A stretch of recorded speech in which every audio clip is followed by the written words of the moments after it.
مولانا فضل الرحمان کا گھر تاحال اہم سیاسی مرکز۔ بلاول بھٹو وزیر اعظم سے ملاقات کے بعد مولانا فضل الرحمان کے پاس پہنچ گئے۔ وزیر اعظم شہباز شریف کا پیغام بھی دیا۔ مولانا نے اتفاق کیا کہ پاکستان پیپلز پارٹی اور JUI نے بھی اتفاق کیا۔ بلاول بھٹو نے مولانا فضل الرحمان کو قائل کر لیا۔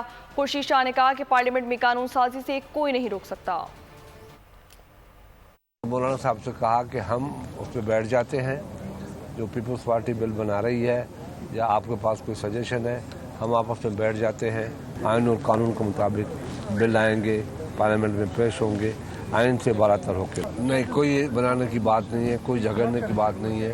ان کو ہم نے اعتماد میں لیا کہ ہم جو ہمارا بل ہے وہ مولانا صاحب سے ہم اس پہ بات کریں گے، اور جب مولانا صاحب اور ہم متفق ہوں گے تو حکومت ہم آپ مل کے تمام وہ شکیں جس پہ کسی ایک کو بھی اعتراض ہے اس کو الگ کرے، اور آخر میں ایک متفقہ مسودہ جو ہے وہ جو پارلیمنٹری پروسیس ہے اس کے تھرو ہم اس کو گزار کے اور پھر ساتھ لے کے آئیں۔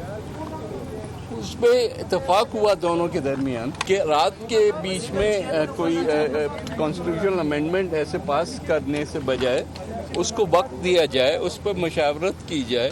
تو ہمیں امید ہے کہ ہم سب مل بیٹھ کے جب بیٹھیں گے تو ہم کسی نیشنل کنسنسس پہ ضرور پہنچیں۔ جانے نا کہ آرٹیکل 8 کیا ہے، اور پھر اس میں جو ہے نا اگر کہیں پہ جو ہے نا کوئی ایگزیمشنز ہیں، اگر اس ایگزیمشنز کو اس کو ٹائٹ کر دیا جائے تو نتیجہ کیا نکلے گا یہ جانے کے لیے انہوں کا مرتضیٰ نے کہا کہ میں موبائل پہ شیئر کر دوں، شیئر کریں گے، پھر مولانا صاحب کی اپنی ہدایت ہیں تو اس کے ساتھ چلیں۔